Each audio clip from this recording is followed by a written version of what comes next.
Today's Morning Minute, Kingdom Living, Restoring Years. God is outside of time. He has restored the years which the locust has eaten. Do you need years restored in your marriage, family, health, finances, and most importantly, your relationship with God? The locust is eating at your most important relationship, the Lord. God loves us so much, He's restored us in the years which a locust has eaten in our relationship with God. He restored on the cross those rebellious years of selfishness against God. And we read in Joel chapter 2, verses 25 to 27.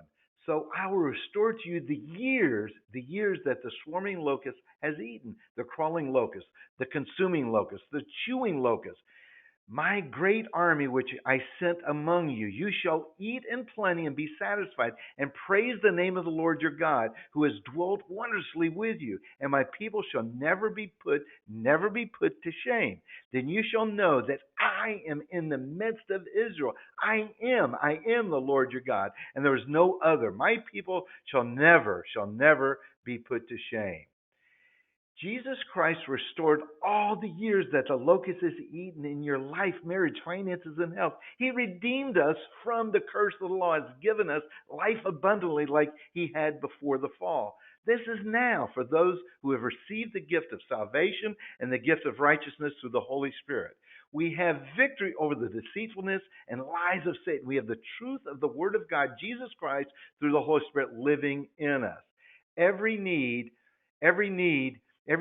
you have has been met through Jesus Christ. You will eat in plenty and lack nothing. You'll be satisfied knowing every need has been met. Your sin debt has been paid in full.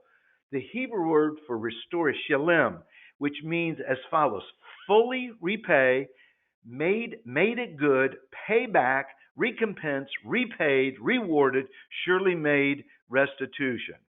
Walk today knowing that Jesus Christ paid and has compensated you for the total and complete restoration for the years eaten by the locust. You can walk in victory and freedom. You can walk without shame, knowing you are a son and daughter of the Lord. Amen and amen.